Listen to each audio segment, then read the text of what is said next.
দিছোঁ।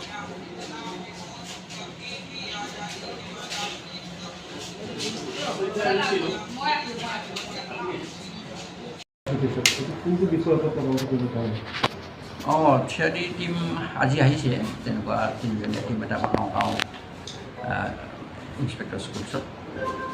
বিশেষকৈ আমাৰ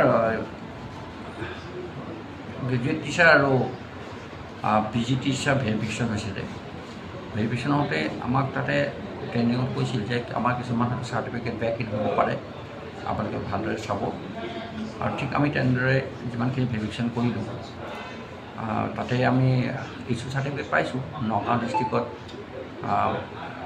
টেকন' গ্ল'বেল ইউনিভাৰ্চিটি, বিশেষকৈ CIDত নিজাববীয়াকৈ কিছু ৰুলছ হৈছে টেকন' গ্ল'বেলৰ ওপৰত, সেইখিনি তেওঁলোকে ডাউট কৰিছে। একৰ্ডিং তেওঁলোকে আজি আহিছে। আমাৰ প্ৰায় 31খন আছে তেনেকুৱা, এই ফাইলখিনি হয়তো তেওঁলোকে চাই আছে এতিয়া। টেকন' গ্ল'বেল ইউনিভাৰ্চিটিৰ যিখন চাৰ্টিফিকেট বৈধ নহয় নেকি? বৈধটো এইটো ডাউটফুল বুলি তেওঁলোকে কৈছে, গতিকে তেওঁলোকে সেইকাৰণে আহিছে। তেওঁলোকৰ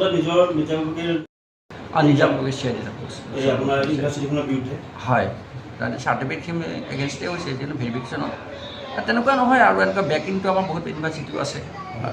আমাৰ CID বা আমাৰ যিখিনি আমাৰ ভেৰিফিকেশ্যন দিছিলে তাত বেকিঙৰ কথা কৈছে। যদি কিবা ডাউট হয়, আদাৰ ইউনিভাৰ্চিটিও আছে, দুই এখন সোমাই হয়তো পিছত হয়তো আৰু তাক তেওঁলোকো আহি যাব পাৰে।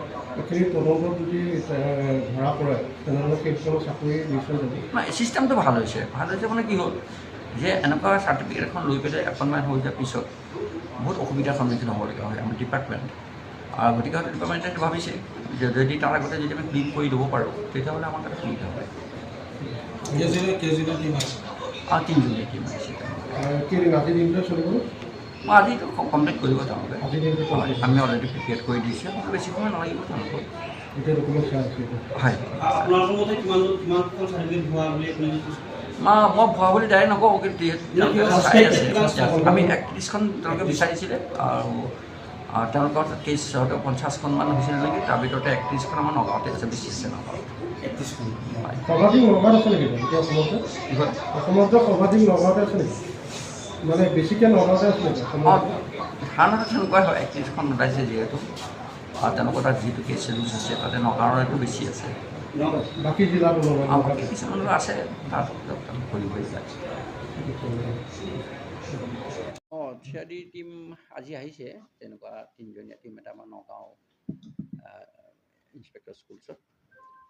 বিশেষকৈ আমাৰ গ্ৰেজুৱেট টিচাৰ আৰু PG টিচাৰ ভেৰিফিকেশ্যন হৈছিলে। ভেৰিফিকেশ্যন হওঁতে আমাক তাতে ট্ৰেইনিঙত কৈছিল যে আমাৰ কিছুমান হয়তো চাৰ্টিফিকেট বেক ইন হ'ব পাৰে, আপোনালোকে ভালদৰে চাব।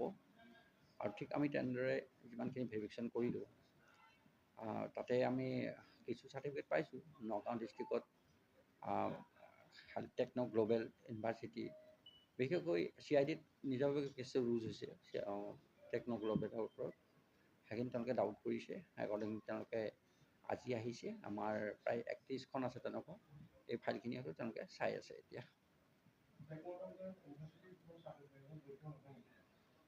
বৈধটো এইটো ডাউটফুল বুলি তেওঁলোকে কৈছে, গতিকে তেওঁলোকে সেইকাৰণে আহিছে। নিজাববীয়াকৈ CID তাত হৈছে। হয়, তাৰমানে চাৰ্টিফিকেটখিনি এগেইনষ্টে হৈছে, যিহেতু ভেৰিফিকেশ্যনত তেনেকুৱা নহয়। আৰু এনেকুৱা বেকিংটো আমাৰ বহুত ইউনিভাৰ্চিটিও আছে। আমাৰ CID বা আমাৰ যিখিনি আমাৰ ভেৰিফিকেশ্যন দিছিলে তাত বেকিঙৰ কথা কৈছে। যদি কিবা ডাউট হয়, আদাৰ ইউনিভাৰ্চিটিও আছে, দুই এখন সোমাই হয়তো পিছত হয়তো আৰু তাত তেওঁলোকো আহি যাব পাৰে।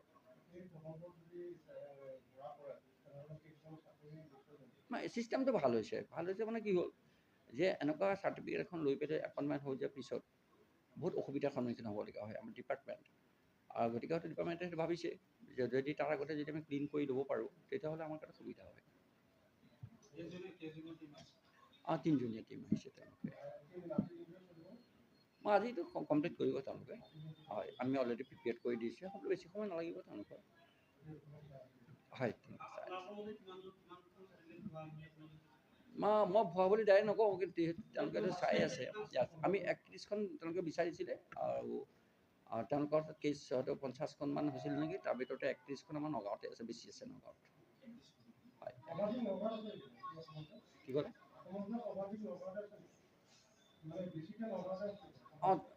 ধাৰণাটো তেনেকুৱাই হয় 31খন ওলাইছে যিহেতু তেওঁলোকৰ তাত যিহেতু কেছ ৰিলিজ হৈছে তাতে নগাঁৱৰটো বেছি আছে বাকী কিছুমানৰো আছে তাতো কৰিবই এইবিলাক